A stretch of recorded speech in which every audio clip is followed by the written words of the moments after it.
So in this video I wanted to talk about actually host families and how can you avoid to be scammed.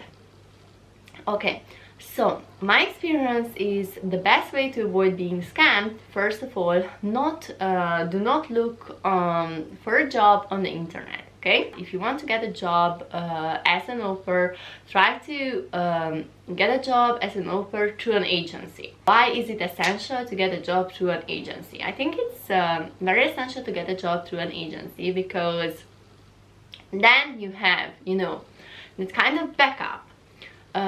Because, for example, if you take a job and you only speak with the family, they can scam you and they can tell you that, oh, we don't need you, and you paid, for your plane ticket, everything, you are in the plane,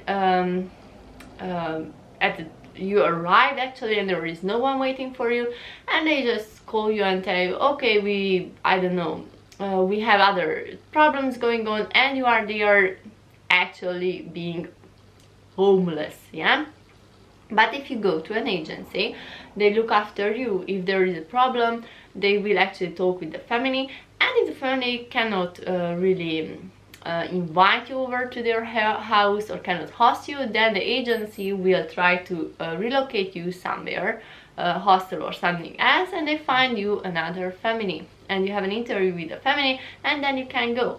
But if you don't have the agency as a backup, then it can create a lot of problems. So first of all, always look for a agency, but don't look after these sketchy agencies which tell you it's free, you don't have to pay for anything, you don't need any papers, you don't need any of that. It can be actually some kind of service which gather girls, because most of these persons who are applying for jobs, most of them are women, so it can be human trafficking actually. So don't go into these kind of agencies which seems even for you really sketchy and don't require from you papers, documents you need.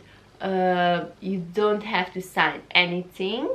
Yeah, before you sign anything, you always pay attention and read what you are signing. Okay, so don't sign any sketchy paper because you don't know the consequences. Always ask from your agency, what is this paper about, what is this doing to you, what are your responsibilities. So always ask and then do what you have to do.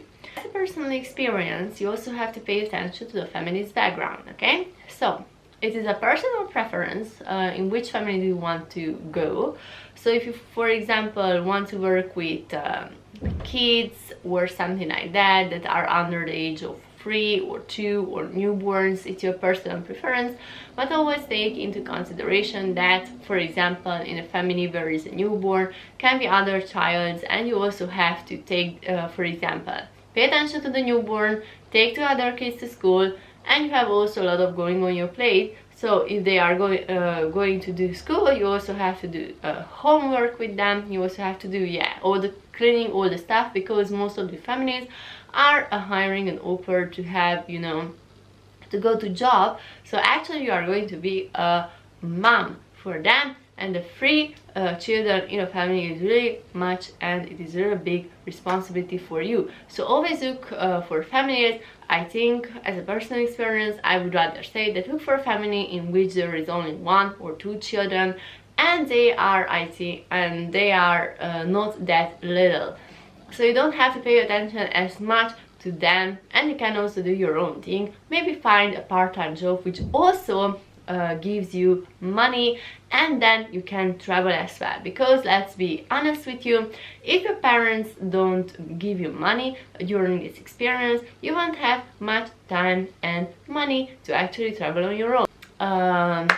Just try to find maybe a part-time job you can do on the weekends or something like that, so you can have the experience actually, or you can do some kind of free weekends where you can go and travel with your friends and enjoy yourself.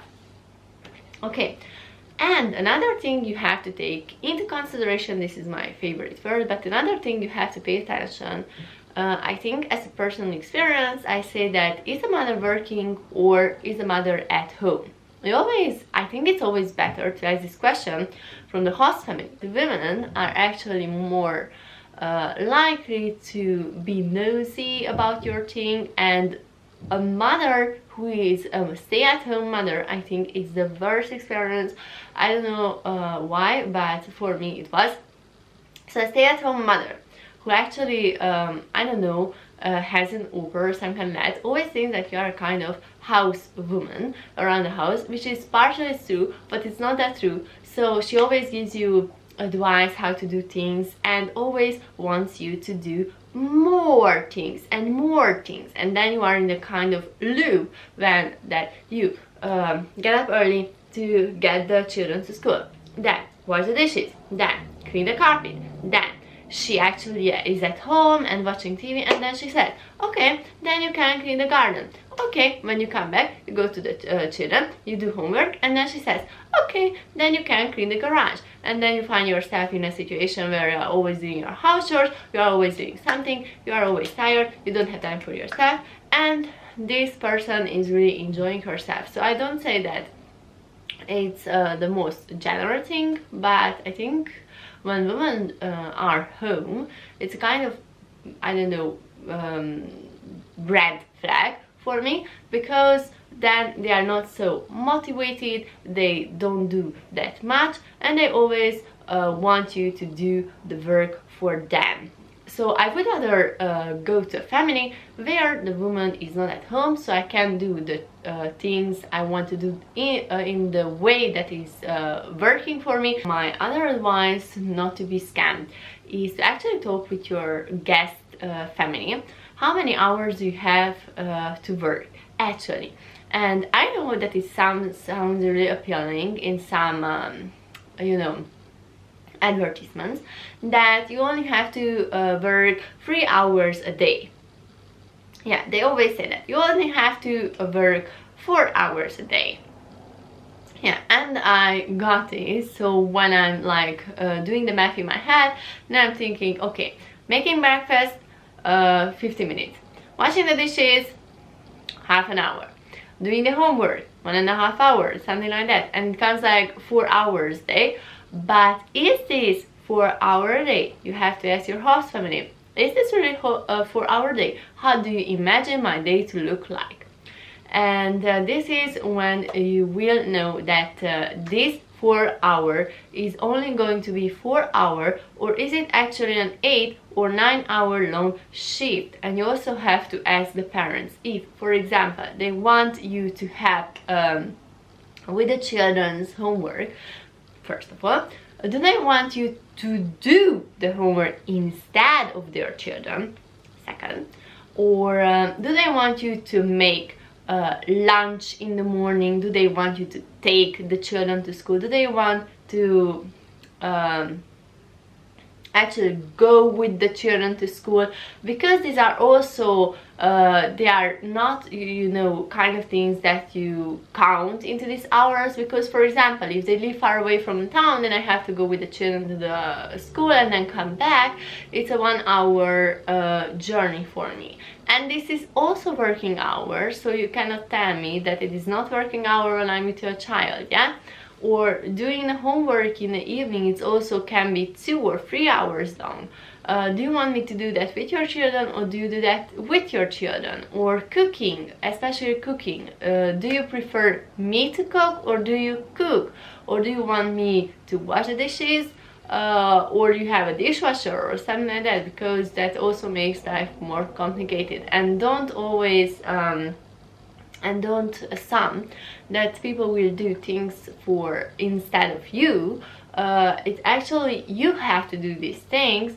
So I just you know, by the time you realize that, you have a few conflicts, but the thing is that you have to do these chores. There is no problem with that. And I don't say that you are applying for a job where you don't have to do any chores and you have to be mad if you have to do more chores around the house.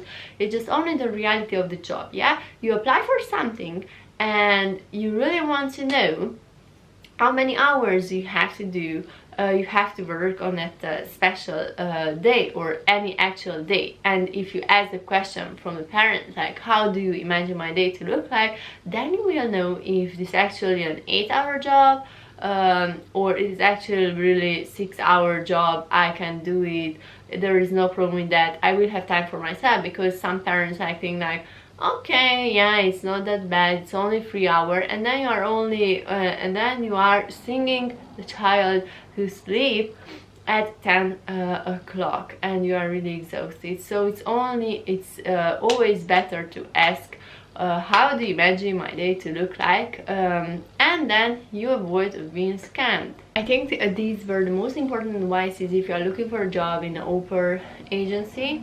Sorry, my nose, I don't know why. And please try to pay attention to these things. In the next video I'm going to talk about my experiences and my friends' experiences with different host families, and I'm really curious. Do you want to be an au-pair actually? Were you an au-pair actually in a foreign country? How was your experience? And what kind of advice can you give to others who are watching this video? So comment down below. Thank you for watching. Bye bye.